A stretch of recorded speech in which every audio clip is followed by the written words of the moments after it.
And so I've been thinking honestly what to talk about. And the thing was I couldn't settle on one particular topic. And it wasn't that I have a lot going on. It's that I have too much going on. Like I have too much for one sermon. And so I wasn't really sure what to do it on because every time I woke up or I went outside or I sat down to think about it, I would just get bombarded by different ideas. Like the idea for the sermon changes based on how the wind blows every day. But I did decide I wanted to settle on, and I guess if you read the title of this stream, that's a big spoiler. We're going to talk about time today. And this is kind of an excuse for me to go back and look at this. And we're actually going to take a trip back in time because my copy of the second edition is upstairs. So I don't know if this is a Cam Church first, but we're going to read from the first edition. I don't know. This might be the first time this has ever happened. But we're going to read from the first edition. So I'm going to make use here. And I might skip over a little bit. We're going to be talking about the chapter on time and dimensional implications. Sounds pretty heavy. Sounds complicated. Sounds very timey-wimey. But I wanted to talk about time, and this is the only chapter that has time in the title, so there we go. And collars is on my mouse. Okay, baby. Okay. Thank you. Let me just scooch back here real quick. And so let's read from this chapter on time and dimensional implications.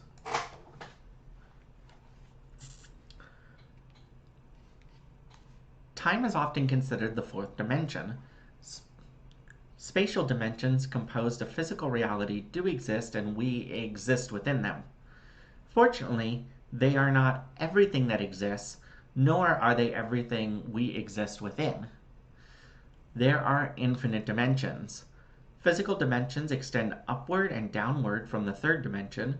They become pretty incomprehensible at the fourth and fifth dimensions. This incomprehension is due to the complex reality that these dimensions occupy at our limited physical-only viewpoint. The outdated understandings of the universe as composed of physical space have limited our understanding of the true nature of these higher dimensional realms. Physicality is only a singular manifestation of universal consciousness. Everything that is not physical that you experience, like emotions, moods, love, feelings, intuitions, hopefulness, and desire, are also manifestations of universal consciousness. Like physicality, these are aspects of dimensions. We are constantly experiencing other dimensional realities as well as physical realities. I will explain how this is possible using the example of time. So we're talking about time now. Time is not the fourth dimension.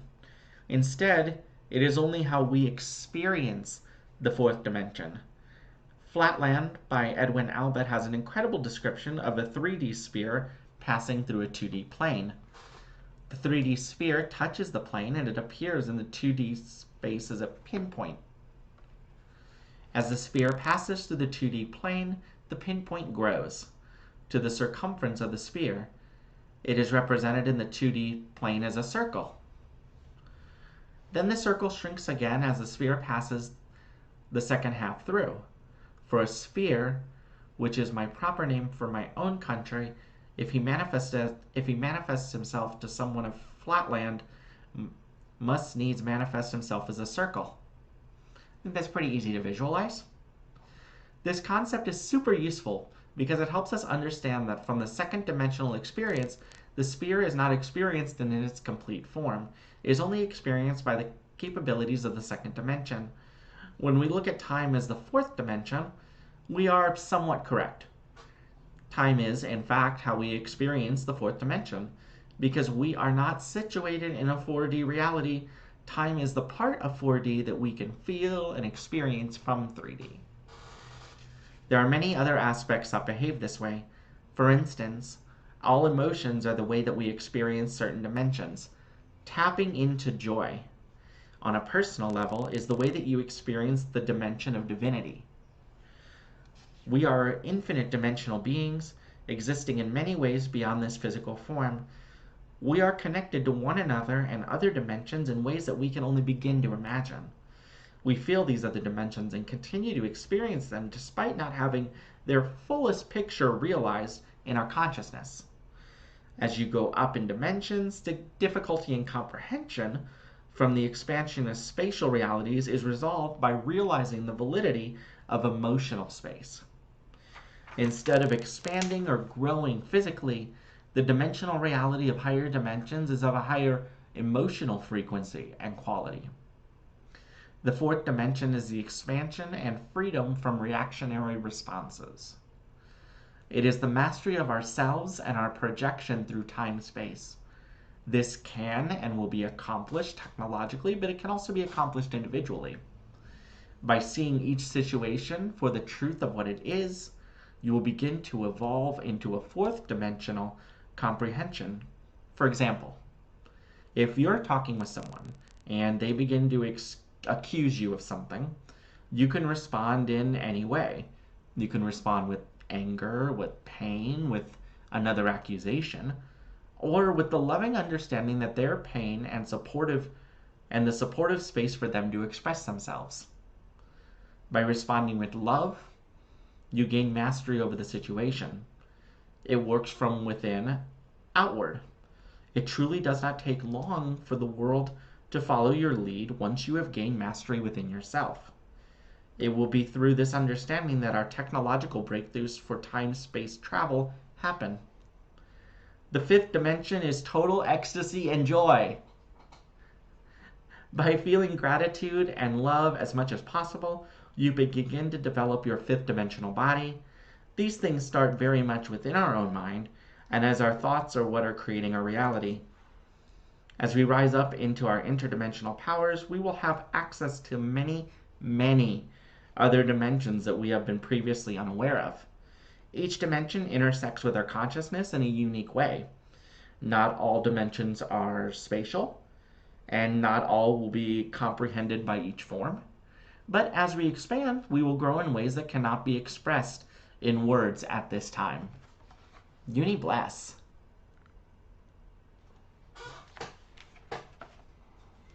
So, why did I want to talk about time? And why did wanting to talk about time end up taking us on a reading that essentially is asking us to expand our own control and our own mastery over our emotions? So how do we go from, I woke up and thought, wow, I would like to talk about the concept of time, to reading this chapter and kind of ending up with the idea of, wow, what I really need to do is just master my own emotions and my own space for allowing other people to express theirs and expanding my own capacity for love. What happened to time and all that? That's because time's not real. That's good. That's because time is just a thing. Time can have as much influence as we allow it to have. And it's very much in the same way that we talk about money. I'm going to turn on the air conditioning because it is very hot in here. You can't tell, but it's very warm in these robes. One sec.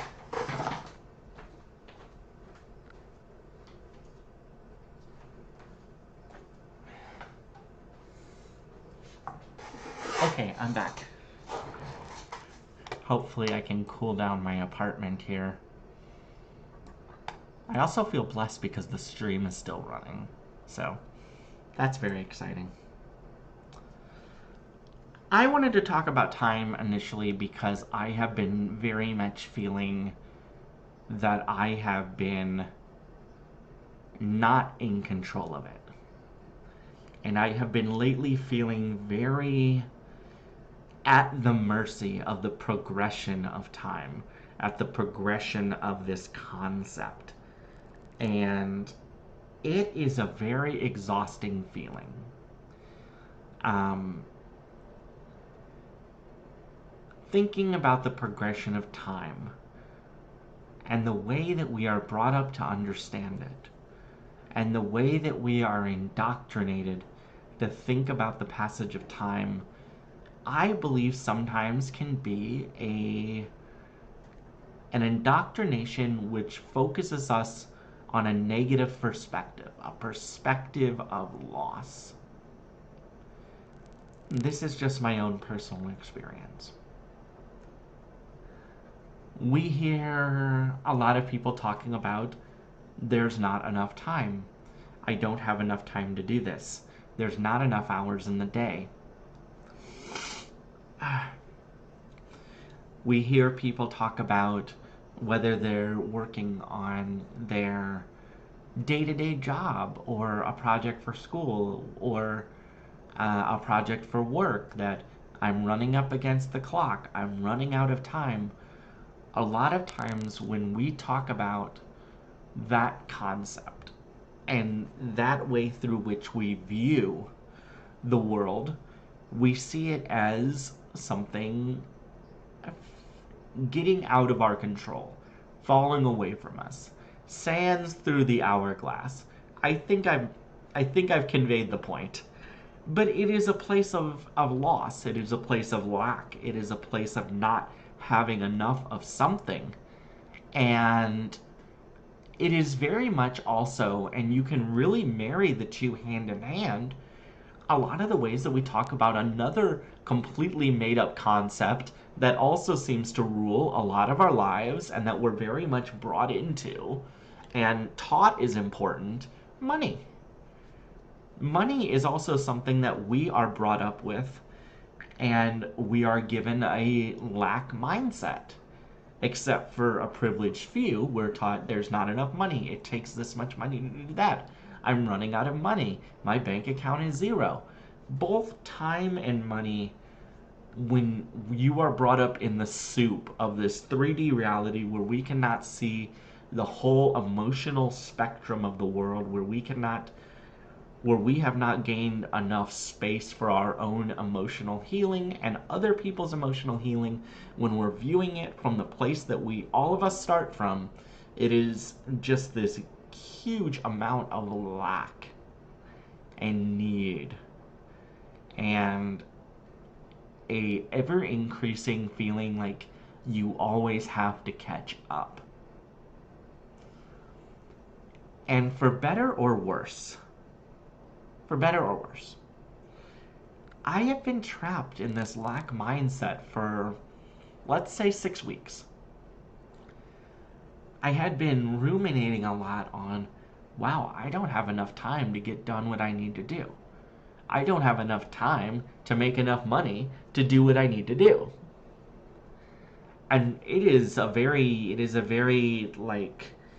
feeling that will weigh on your body. It is attaching metaphorical weights to your person, or energetic weights to your person, and then all of a sudden, the more you think about it, it is a very sinister inverse of belief makes real, because the more I focused on I don't have enough time, and the more I focused on I don't have enough money to get this done, I don't have enough time to get this done, all of a sudden I did not. And that is an example of our thoughts creating our reality. And the beauty of Unicult is Unicult helps us harness our thoughts to create a reality that is more joyful, that is more aligned, that is more uplifting. But, before getting a lot of these teachings, our thoughts can create a reality that's pretty detrimental. That is one reason why we have to examine our thoughts and take a look at it. So, time, in essence, has been weighing me down. And it does this very sinisterly. And I recall a conversation I was having, I think possibly with Unicole. And I was very much feeling my age. And for those who don't know, I'm 41, and I was feeling I'm too old to get done everything I need to do. I'm out of time. I'm 41. I'm already 41. And Unicole laid out, well, that's a brainwash, and you've been brainwashed, and you need to break out of that. And I realized that Z was 100% correct. And sometimes you do need a reminder of that.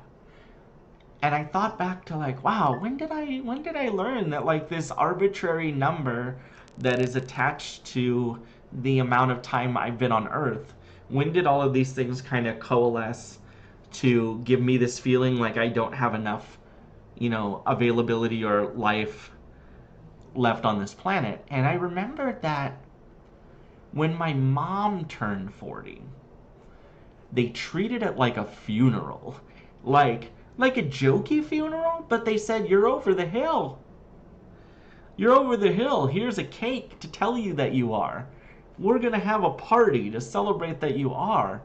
And it stuck with me. It was a very heavy indoctrination into the idea that our time on this planet and our ability to get things done on this planet and our time in this version of existence is finite. And I realized that this just really stuck with me. And I realized, oh no, it's still bothering me. Like now, in 2023, now that I am that age, it is still bothering me. And that is a lot of the pressure that I've been feeling lately. And as I read through this chapter, I realize that those point of views where I'm looking out at the 3D plane and I am seeing a very finite amount of something, and I am putting on it this lack mindset that was taught growing up by other people who only saw the three-dimensional plane.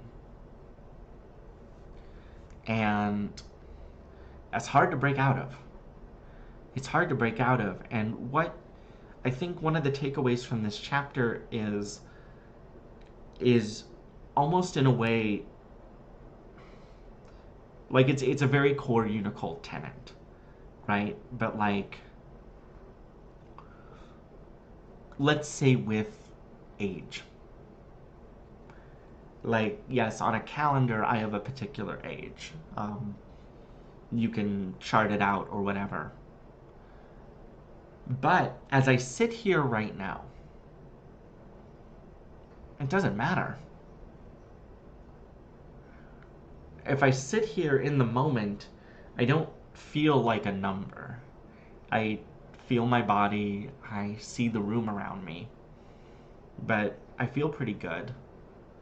And I'm safe and secure, and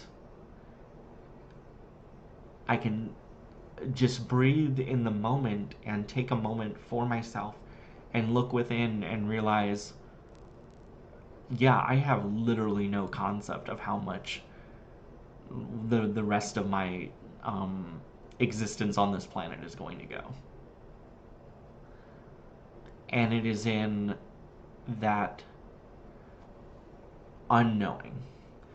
It's in the unknowing the future. Of sitting here in the moment and being in the here and being in the now.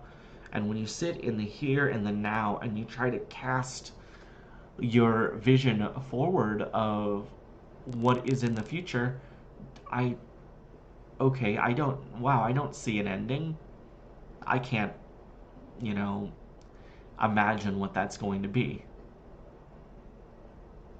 It's not like I see that, like, I see 40 years from now and I see the brick wall and I see the hard end. I don't see an end. I see just endless possibilities. And it's very much similar. One thing that stuck with me a lot last year, because I'm trying to tie this together with money as well, because they're the two big lack mindsets that we are have forced on us. One thing that really helped me last year with money, when Unicole was talking about manifestation and abundance and gaining abundance, was keeping in mind that no matter how little money you have or how much money you have, in the moment right now, none of it matters. I could have $100 right now, or I could have $0. But as I sit here on this live stream in my body right now, it doesn't influence it. I still feel me, I feel my body, I feel in my person, I feel good and safe and protected and taken care of. I don't feel the money has no influence. Right now, I have everything I need, and my bank account has nothing to do with it. And that was, maybe not, I'm not stating it as eloquently, but I think time works very similar.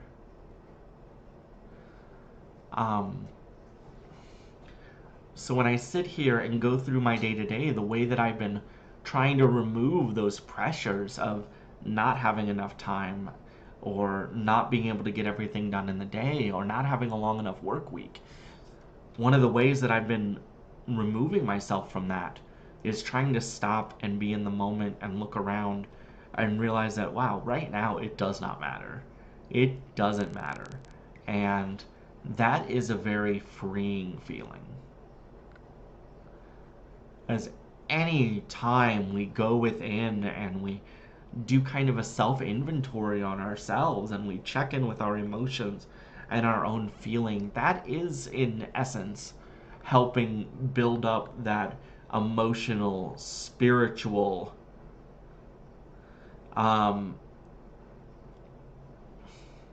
your spiritual, what's the best word? You're building it up. You're working on, in expanding your emotions and understanding your emotions and understanding your person and understanding your being. And so the more I detach from thinking about, do I have enough hours in the day? Do I have enough money? And focusing just on myself, everything else just happens. Everything then starts to flow. Because in the end, the universe wants us to have fun. The universe wants us to be cared for, wants us to have our needs met. The universe is always moving in a direction towards Unitopia. Parts of the universe are already there. And so the curve of the universe and the curve of our own evolution, both mentally and spiritually, is always towards that Unitopian idea that all of our basic needs are going to be met. And as long as I can just stop, detach, focus on how I'm feeling internally, which can also mean recognizing those past brainwashes, dismantling them and letting them go, then I can jump on that curve towards eventual all my needs being met, all my needs being cared for, the universe taking care of me, allowing that a gradual eventual flow towards a more Unitopian ideal to just happen. And as I have had that happen, as I've been really working on that the last couple of weeks, I have had more opportunities for abundance. I have had more opportunities to get the things taken care of that I need to. I stopped worrying about it. I stopped hyper-fixating on it not happening. And I either focused on the inevitable success that it will happen, or I just detached from the goal of it happening or not happening at all, and allowed the universe to lead the path. Because Spirit of Uni already knows I don't know shit. Spirit of Uni already knows I don't know shit. The things that I do know of that thought and recognize where I was taught it, and realize that time as we're taught it, time as we are taught about it growing up is a limiting idea. Time itself is a limiting idea. I think Collar might have stopped the stream for a second. He laid on the mouse. He laid on the mouse. Mwah. Time as we understand it is as limiting an idea and as much of a brainwash as money can be. And more that I realize that, the more I can take and crumble up the things that I've taught, the more I can crumble up the triggers I was given to think about, oh, my life is halfway over, I'm so old, and I can get rid of that and realize, wow, I am not so old, I am not young, I am not this or that or the other thing, I am just who I am right now. And let it all flow through. Like Space Freckles said, God's bitch. And I think one of the really cool things about Cam Church, and one of the great one of the really fun things about Cam Church is seeing different Unicult members, whether it's myself or Space Freckle or Ghosty or Resist or Unicole's yourself, talk about these ideas, the different ways in which we have gone through similar spiritual realizations and letting go of similar brainwashes and letting go of similar detrimental concepts and thought forms, because we all have had different upbringings and we've all had very different experiences. And so the way Unicole says it might work beautifully for you, or the way that Space Freckle puts it may work beautifully for you, or the way that I say it may work for you, I don't know. And I think that's one of the beautiful things about Cam Church as it has evolved like this, as Cam Church itself has expanded the scope and the kaleidoscope of ideas and opinions and points of view. And I think that's really cool. What am I trying to say? In summary, the last few weeks I had been feeling the pull of time in all different directions, like hundreds of different chains yanking at me from all over the place. And the best thing that I have figured out to do is realize that all I need to do is just slow down and begin within and start dismantling those triggers that are essentially hooks that the chains are attaching to, and dismantling them, and they fall off as I do. And the more that I do that, the easier it gets. And eventually, I'm able to feel freer and looser and relaxed and calm and still and be in the place where I'm at. And then things just kind of happen. And I feel unbound to do a particular thing at a particular time.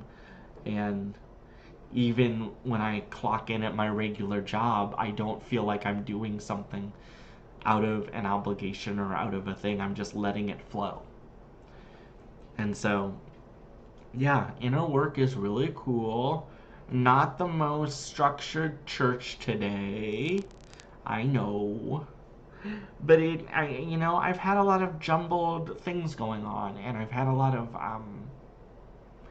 different stuff in the last few months just trying to sort itself out. And I think for all of these different things, it actually ends up being a pretty similar solution to all of them, whether it's time or money or going through portals or any of that. It all ends up being almost the same solution, is to just let it happen and let it be. And it can be tricky to remember that, for sure, which is why giving sermons is actually very helpful for me.